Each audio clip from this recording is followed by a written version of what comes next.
सर्वेभ्यः नमो नमः। अहम मोनिका तालियान। आज की वीडियो में हम अपनी NCERT CBSE की जो हमारी संस्कृत व्याकरण है उसके पार्ट 4 का संज्ञावाचक जो हमारे शब्द हम कर रहे हैं उसका सेकंड भाग करेंगे। इससे पहली वीडियो में हमने अपने संज्ञावाचक शब्द का एक भाग कर लिया है। उस वीडियो में मैंने आपको संज्ञावाचक शब्द, आपके लिंग, वचन और जो आपके कारक होते हैं वह समझाए हुए हैं। आज हम इसमें उसका आगे का भाग देखेंगे। आज की वीडियो में हम अपने कारक को विस्तार से समझेंगे। यहाँ पर आपका कर्ता कारक आपका प्रथम विभक्ति में प्रयोग होता है। यहाँ पर कहने का भाव है जो कर्ता होगा वह आपका प्रथम विभक्ति के अनुसार होगा। क्रिया करने वाला कर्ता कहलाता है। जो आपका कार्य करने वाला होता है वह आपका कर्ता कहलाता है।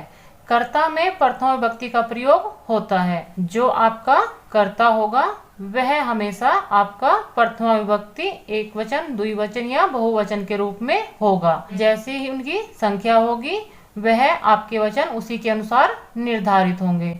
यदि आपका कर्ता एक है तो आपका एक वचन में रहेगा। यदि उस कार्य को करने वाले दो आपके कर्ता हैं तो वह द्विवचन में होंगे।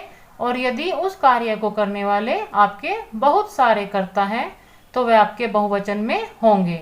लेकिन जो उनकी विभक्ति होगी वह आपकी प्रथम विभक्ति ही होगी। इस वाक्य में पाठ याद करने का कार्य छात्र कर रहा है। यहाँ पर इन्होंने जो आपको वाक्य बताया है उसका इन्होंने यहाँ पर आपको समझाया है। वाक्य है आपका छात्रः पाठम स्मरति, कि छात्र पाठ याद कर रहा है। इसलिए इन्होंने इसमें बोला है कि इस वाक्य में आपका जो पाठ याद कर रहा है वह आपका छात्र कर रहा है। स्मृति क्रिया से छात्र का सीधा संबंध है। यहाँ पर इन्होंने जो आपकी वाक्य में क्रिया है स्मृति याद करना, उसका आपके छात्र से, तो आपका कर्ता छात्र है उससे उसका सीधा संबंध है। अतः प्रथमा विभक्ति का प्रयोग हुआ है। आप अपने कारक चिन्ह को कल वाली वीडियो में देख ही चुके हैं। जो आपके कारक चिन्ह मैंने आपको कल कराए थे वह आपको याद होने चाहिए, तभी आप अपने वाक्य में आप अपनी विभक्तियों को बहुत ही आसानी से पहचान सकते हैं। यदि आपको अपना कारक चिन्ह याद नहीं है तो आप उसको याद कर लीजिए। उनको याद करने के बाद ही आप अपनी विभक्तियों को और अच्छे से सीख सकते हैं। यहाँ पर आपका छात्र का क्रिया से सीधा संबंध है तो यहाँ पर छात्र में आपका प्रथम विभक्ति का प्रयोग हुआ है। जो आपका छात्रः शब्द है वह आपका प्रथम विभक्ति एक वचन का शब्द है।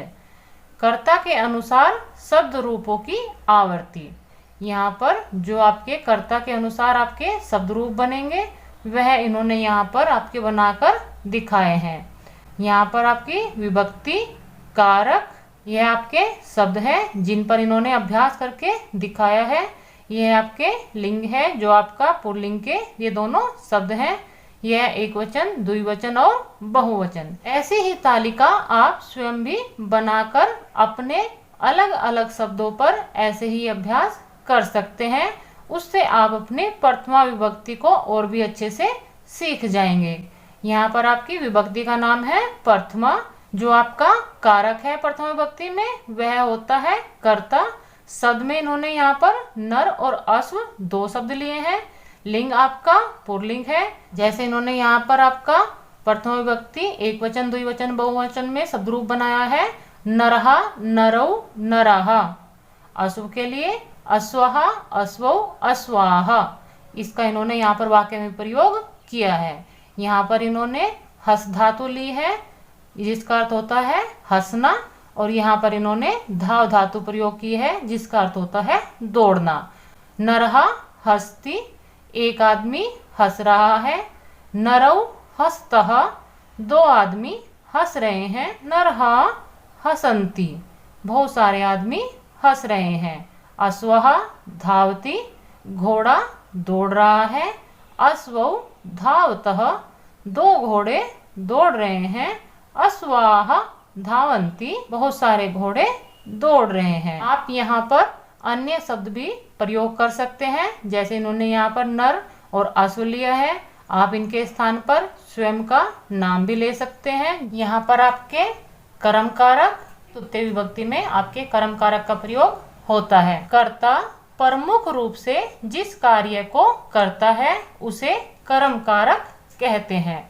अर्थात जो आपका वाक्य में कार्य किया जाता है आपके कर्ता के द्वारा, वह आपका कर्म कारक कहलाता है और उसी में आपकी द्वितीय विभक्ति का प्रयोग होता है। कर्म कारक में द्वितीय विभक्ति का प्रयोग होता है। जैसे बालिका पाठम पठती, बालिका पाठ को पढ़ती है। इस वाक्य में बालिका द्वारा पाठ को पढ़ा जाना प्रमुख कार्य है। आप अपने इस वाक्य में देखेंगे जो आपकी बालिका है वह करता है, जो आपका पठती शब्द है वह आपकी क्रिया है, और जो आपका पाठम है वह आपका बालिका द्वारा किया जा रहा कार्य है, जो आपको पाठ को पढ़ना है।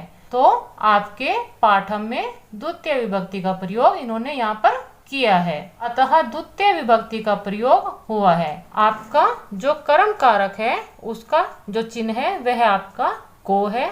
हमने आपके कल कारक चिन्ह कराए थे, आप अपनी उस वीडियो में जाके अपने कारक चिन्ह को याद कर सकते हैं। कर्म कारक के अनुसार शब्द रूपों की आवृत्ति, यहाँ पर इन्होंने कर्म कारक के अनुसार आपके शब्द रूप बनाकर दिखाए हैं। यह आपकी विभक्ति है, यह कारक है।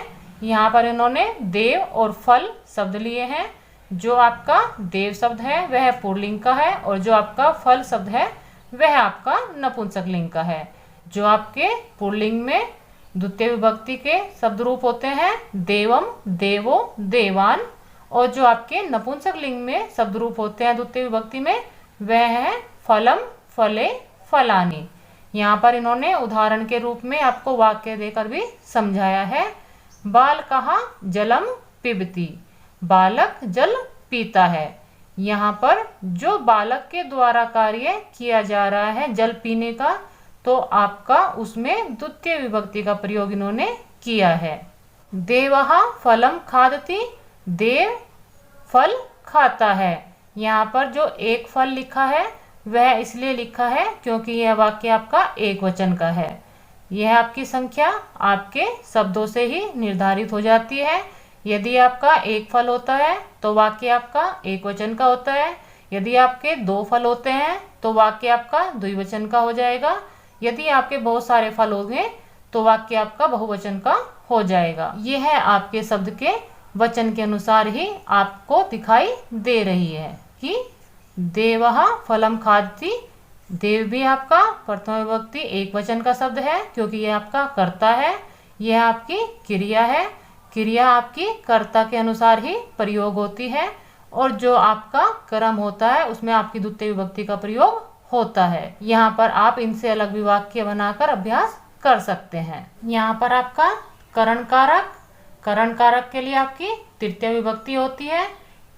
कर्ता जिस साधन के द्वारा कार्य संपन्न करता है उसे करण कारक कहते हैं। आपको मैंने आपके कारक चिन्ह में भी समझाया था कि जिस साधन से या जिस माध्यम के द्वारा आपका कर्ता किसी कार्य को पूर्ण करता है तो उस साधन में आपकी तृतीय विभक्ति का प्रयोग होता है, और जहाँ पर हमारा कारक चिन्ह दिखाई देता है उससे पहले वाले शब्द में आपकी विभक्तियों का प्रयोग होता है। तो यहाँ पर इन्होंने समझाया कि जिस साधन के द्वारा कार्य संपन्न करता है उसे करण कारक कहते हैं। करण कारक में तृतीय विभक्ति का प्रयोग होता है, जैसे जीवहा मुखेन खादंती, जो जीव जाते हैं वह मुख से खाते हैं। इस वाक्य में खाने का कार्य मुख द्वारा किया जा रहा है।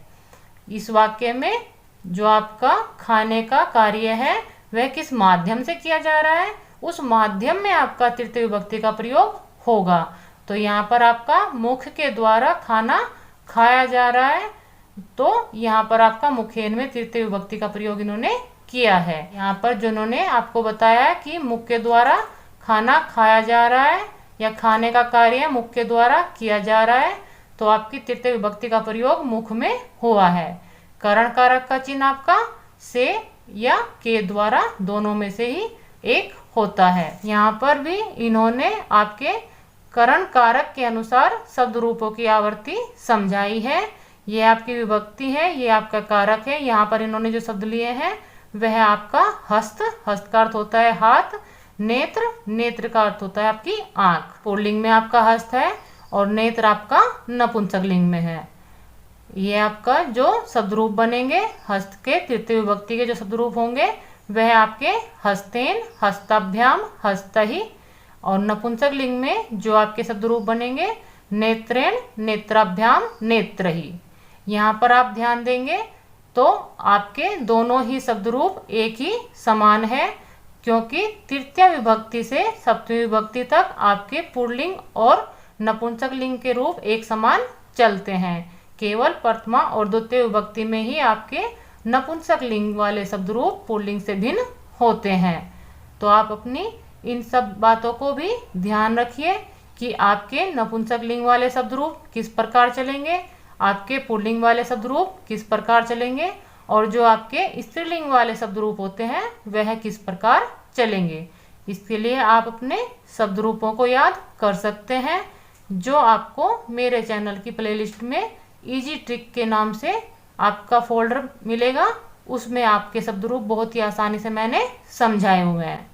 यहाँ पर उदाहरण देख लीजिए। कहा कलमेन लिखती, वह कलम से लिखता है। सहा का अर्थ आप जानते ही हैं, यह आपका सर्वनाम शब्द है जो आपके संज्ञा के स्थान पर प्रयोग होता है। जो आपके संज्ञावाचक शब्द हैं वह आपके कर्ता कहलाते हैं। इस वाक्य में आपका कर्ता वह है और कलम के द्वारा वह लिख रहा है। तो कलम के द्वारा, यदि आप अपने वाक्य की हिंदी करेंगे तो आपके कारक चिन्ह उसमें दिखाई दे जाते हैं। जैसे यहाँ पर इन्होंने आपके वाक्य की हिंदी दिखाई है, वह कलम से लिखता है, तो आपका जो से कारक चिन्ह है वह यहाँ पर आपको दिखाई दे रहा है। तो आपके कारक चिन्ह से पहले वाले शब्द में आपकी विभक्ति का प्रयोग होता है। से कारक चिन्ह में आपके तृतीय विभक्ति का प्रयोग होता है। तो हमारा यहाँ पर कलमेन शब्द तृतीय विभक्ति का शब्द है। वयम नेत्राभ्याम पश्यामः, हम सब दो नेत्रों से देखते हैं।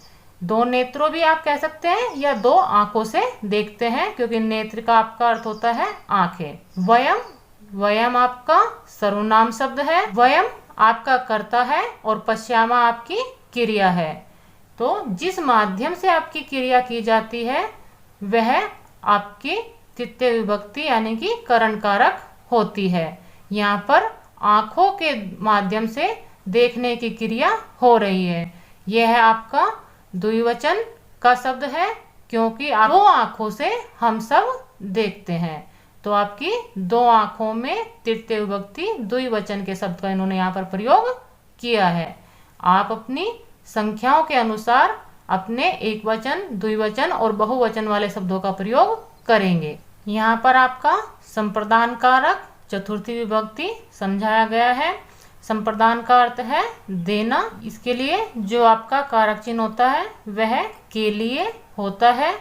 जिसे कोई वस्तु दी जाए अथवा जिस उद्देश्य की पूर्ति के लिए कोई क्रिया की जाए वहां पर आपकी चतुर्थी विभक्ति का प्रयोग होता है। यह आपका जैसे इन्होंने समझाया है, गोपालः याचकाय वस्त्रम यच्छति, कि गोपाल मांगने वालों के लिए, याचकाय का अर्थ आपका मांगने वाला होता है, वस्त्रम वस्त्र, यच्छति देता है, कि गोपाल मांगने वालों के लिए वस्त्र देता है। इस वाक्य में याचक को वस्त्र देने का कार्य किया जा रहा है, अतः याचक शब्द में चतुर्थी विभक्ति का प्रयोग हुआ है। आपका जो इसका कारक चिन्ह है मैं पहले ही बता चुकी हूँ कि के लिए। जब हम किसी के लिए कोई कार्य करते हैं तो हम जिसके लिए वह कार्य करते हैं या जिसको हम कुछ देते हैं तो हमारे उस वाले शब्द में चतुर्थी विभक्ति का हम प्रयोग करते हैं। यहाँ पर आपका गोपाल करता है, याचकाय आपका संप्रदान वाला शब्द है जिसके बाद में आपका संप्रदान कारक चिन्ह का प्रयोग होगा। वस्त्रम आपका कर्म है और यच्छति आपकी क्रिया है। यहाँ पर इन्होंने संप्रदान कारक के अनुसार शब्द रूपों की आवर्ती समझाई है। जो आपके शब्द रूपों की आवर्ती है वह आपके एक प्रकार से आपके शब्द रूप ही आपको याद करा रहे हैं। यह आपकी विभक्ति है, यह आपका कारक है। यहाँ पर जो इन्होंने शब्द लिए हैं वह याचक आपका पुल्लिंग का शब्द है और पुष्प जो है आपका वह नपुंसक लिंग का शब्द है। इसमें आपके इन दोनों शब्दों की चतुर्थी विभक्ति में क्या शब्द रूप होंगे वह इन्होंने यहाँ पर बताए हैं। याचकाय, याचकाभ्याम, याचकेभ्य। पुष्पम का है आपका पुष्पाय, पुष्पाभ्याम, पुष्पेभ्य। इस प्रकार आपके यह चतुर्थी विभक्ति के शब्द रूप बनते हैं। यहाँ पर आपका उदाहरण समझाया है। बालाहा पुष्पेभ्य उद्यानम यच्छन्ति। अनेक बच्चे फूलों के लिए उद्यान को जाते हैं। उद्यान का जो आपका अर्थ होता है वह है बगीचा, कि बहुत सारे बच्चे फूलों के लिए बगीचे में जाते हैं। चतुर्थी विभक्ति आपकी हुई है वह आपकी पुष्पेभ्य में हुई है कि फूलों के लिए। आप अपनी हिंदी में देखेंगे तो के लिए कारक चिन्ह आपका फूलों के बाद आया है। तो नियम आपका वही है कि जहां पर आपको आपका कारक चिन्ह दिखाई दे उससे पहले वाले शब्द में आप अपनी विभक्ति का प्रयोग अपने कारक चिन्ह के अनुसार कर दीजिए। तो यहाँ पर आपका के लिए संप्रदान चतुर्थी विभक्ति का कारक चिन्ह है, तो यहाँ पर आपका पुष्पेभ्य चतुर्थी विभक्ति का ही शब्द है जो आपका बहुवचन में है। आपका अगला कारक अपादान कारक है। अपादान कारक में आपकी पंचमी विभक्ति का प्रयोग होता है। किसी व्यक्ति या वस्तु से अलग होने में जिस वस्तु स्थान से अलग होना दर्शाया जाए उसमें अपादान कारक होता है। अपादान कारक को मैंने आपको जब हमने कारक चिन्ह समझे थे तब भी अलग से विशेष रूप से समझाया था कि इसमें आपके अलग होने का भाव आता है। तो यही बात इन्होंने यहाँ पर समझाई है कि किसी वस्तु या व्यक्ति से अलग होने में जिस वस्तु या स्थान को अलग होना दर्शाया जाए उसमें आपका अपादान कारक होता है। भय अथवा उत्पत्ति स्थान के भाव में भी अपादान कारक होता है। आपका अलग होने के भाव में तो अपादान कारक के रूप में पंचमी विभक्ति का प्रयोग हम करते ही हैं। उससे अलग आपका जहां पर भय या उत्पत्ति स्थान के भाव में भी अपादान कारक होता है। यह आप जानते ही हैं कि आपके अपादान कारक में पंचमी विभक्ति का प्रयोग होता है। जैसे इन्होंने उदाहरण से समझाया है, बालहा गृहात् आगच्छति, बालक घर से आता है। तो यह आपका वाक्य की हिंदी है कि बालक घर से आता है। तो इस वाक्य में बालक घर से अलग हो रहा है क्योंकि वह घर से आ रहा है। तो यहाँ पर आपके अलग होने का भाव जो है वह घर से है। तो आपके से कारक चिन्ह से भी आप पहचान कर अपनी विभक्ति का प्रयोग कर सकते हैं। और आपके अलग होने का जो इन्होंने बताया है कि जिस स्थान से अलग होने का भाव दर्शाया जाए वहां पर आपकी पंचमी विभक्ति का प्रयोग होता है। अतः ग्रह शब्द में पंचमी विभक्ति का प्रयोग हुआ है। अपादान कारक चिन्ह को आप जानते ही हैं कि वह आपकी से अलग होने वाला कारक चिन्ह है। यहाँ पर आपकी अपादान कारक के अनुसार शब्दों की आवर्ती दिखाई है। यहाँ पर आवर्ती दिखाने का अर्थ है कि आपको आपके शब्दों के पंचमी विभक्ति के जो शब्द रूप बनते हैं वह इन्होंने यहाँ पर दिखाए हैं। यह आपकी विभक्ति है पंचमी, इसमें आपका अपादान कारक है। यह जो इन्होंने शब्द लिए हैं वह आपके वृक्ष और भवन है। वृक्ष शब्द आपका पुल्लिंग का है और जो आपका भवन शब्द है वह आपका नपुंसक लिंग का है। इनके आपके शब्द रूप पंचमी विभक्ति में किस प्रकार होंगे? वृक्षात, वृक्षाभ्याम, वृक्षेभ्य। भवन के आपके किस प्रकार होंगे? भवनात्, भवनाभ्याम, भवनेभ्य। यहाँ पर आपके एक वृक्ष से, दो वृक्ष से और बहुत सारे वृक्ष से आपके अलग होने का भाव आएगा। यहाँ पर का उदाहरण उन्होंने दिया है, वृक्षेभ्य पत्राणि पतन्ति, वृक्षों से पत्ते गिरते हैं। जो आपका वृक्षेभ्य में पंचमी विभक्ति इन्होंने प्रयोग की है वह आपके पत्तों को अलग होने का जो वृक्षों से भाव आ रहा है उसके कारण यहाँ पर पंचमी विभक्ति का प्रयोग इन्होंने वृक्ष में किया है। यहाँ पर आपका जो संबंध कारक षष्ठी विभक्ति के रूप में प्रयोग होता है। सामान्य रूप से संबंध की गणना कारक में नहीं की जाती, लेकिन विभक्तियों के अनुसार आपके संबंध कारक को इन्होंने यहाँ पर रखा है। जो एक संज्ञा सर्वनाम शब्द का दूसरे संज्ञा सर्वनाम शब्द के साथ संबंध प्रकट करे उसे संबंध कारक कहते हैं। जो आपका संबंध कारक है उसमें एक संज्ञा सर्वनाम का दूसरे संज्ञा सर्वनाम से संबंध प्रकट करता है, लेकिन जो आपके अन्य कारक है उनमें आपके कर्ता का क्रिया पर सीधा सीधा प्रभाव पड़ता है, तो वह आपके कारक की गणना में आते हैं।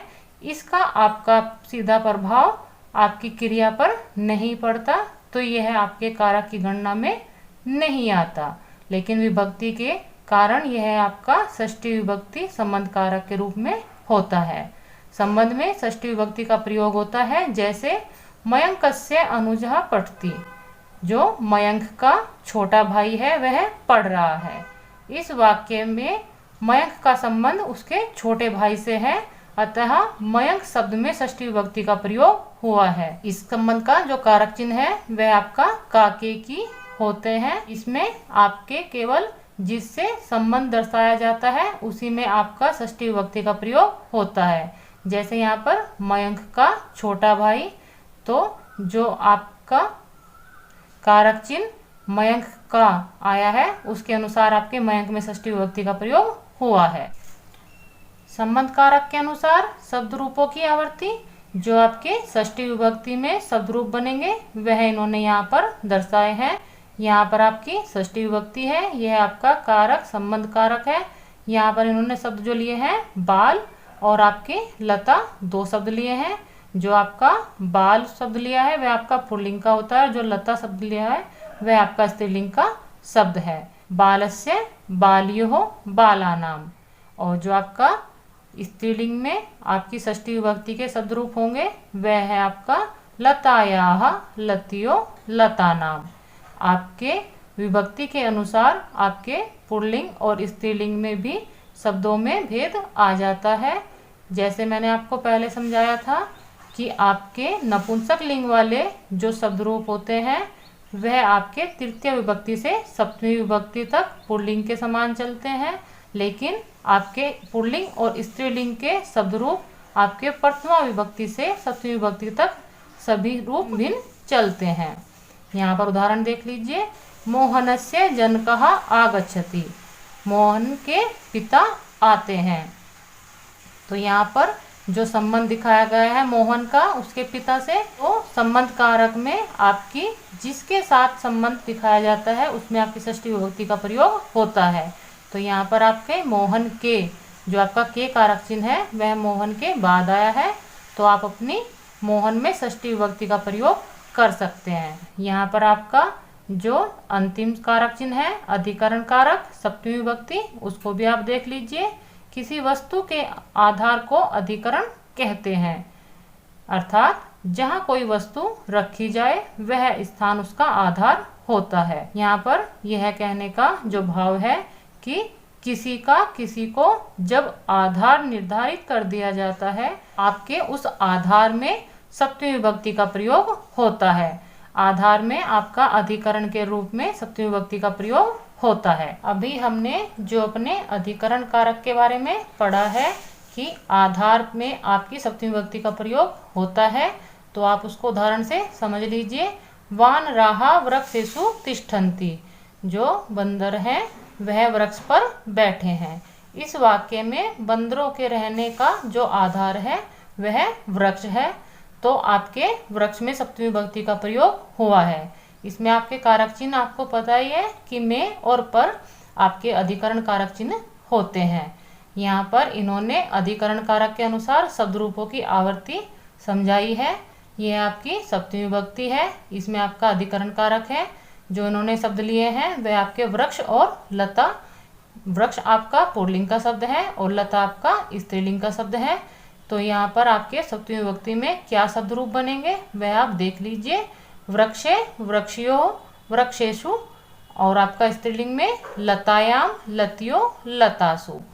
यहाँ पर आपका जो उदाहरण दिया है इसको आप समझ लीजिए। मीनाहा तड़ागेशु तरंती, जो मछलियां हैं वह तालाब में तैरती हैं। मछलियों के तैरने का जो आधार है वह आपका तालाब है, तो यहाँ पर आपके तालाब में सप्तमी विभक्ति का प्रयोग हुआ है। यहाँ पर जो आपकी विभक्तियों में संबोधन होता है वह आपका कारक में नहीं आता है, लेकिन आपकी विभक्तियों के कारण उन्होंने यहाँ पर संबोधन को भी बताया है। जिसे बुलाया जाए अथवा संबोधित किया जाए उसे संबोधन कहते हैं। संबोधन शब्द के लिए पराय आरंभ में हे का प्रयोग किया जाता है, जैसे हे विनोद, यह आपका संबोधक चिन्ह है, इसका भी प्रयोग आपका साथ में ही होता है। त्वम किम पठसी, हे विनोद तुम क्या पढ़ रहे हो। इस वाक्य में विनोद शब्द में संबोधन का प्रयोग किया गया है। संबोधन का जो चिन्ह है वह आपका हे के साथ इस प्रकार का चिन्ह आपका संबोधन में होता है। यह आपका अरे और भो भी आपका संबोधन का ही चिन्ह है। यहाँ पर इन्होंने संबोधन में शब्द रूपों की आवर्ती समझाई है। संबोधन और संबंध की कारक चिन्ह में गणना नहीं होती, लेकिन आपकी विभक्तियों में इन दोनों का प्रयोग होता है। तो विभक्तियों के अनुसार ही इन्होंने आपके कारक चिन्हों को यहाँ पर समझाया है। आपका यहाँ पर संबंध कारक चिन्ह है, यह केवल आपको समझाने के लिए है। सामान्य रूप से आपके कारक में संबंध और संबोधन की गणना नहीं होती। शब्द में आपका छात्र है, लिंग में आपका पुल्लिंग इन्होंने लिया है। हे छात्र, हे छात्रौ, हे छात्राः, इस रूप में आपके ये शब्द रूप बनते हैं। उदाहरण है आपका हे बालाः यूयं कुत्र गच्छत, कि हे बच्चों तुम कहाँ जा रहे हो। यह जो आपका संबोधन चिन्ह है इसी से आपके संबोधन का पता लगता है। यहाँ पर कुछ प्रमुख संज्ञा शब्द के जो रूप हैं यह हम अगले वीडियो में करेंगे। मुझे उम्मीद थी इसी वीडियो में हम आपके कुछ प्रमुख संज्ञा शब्द रूपों को करा सकते हैं, लेकिन आपकी वीडियो बहुत ज़्यादा लंबी हो रही है, तो हम अब इनको अगली वीडियो में करेंगे। अब आपके इस वाले पार्ट की 4 वीडियो आपको मिलेगी, क्योंकि जो आपके संज्ञा शब्द रूप हम करेंगे उसकी ही आपकी अपनी अलग से एक वीडियो बन जाएगी। आपको जिस रूप में मैं आपके शब्द रूप सिखाऊंगी उससे आप अपने किसी भी शब्द रूप को बनाना बहुत ही आसानी से सीख जाएंगे। तो मिलते हैं अगली वीडियो में। सर्वेभ्यः नमो नमः।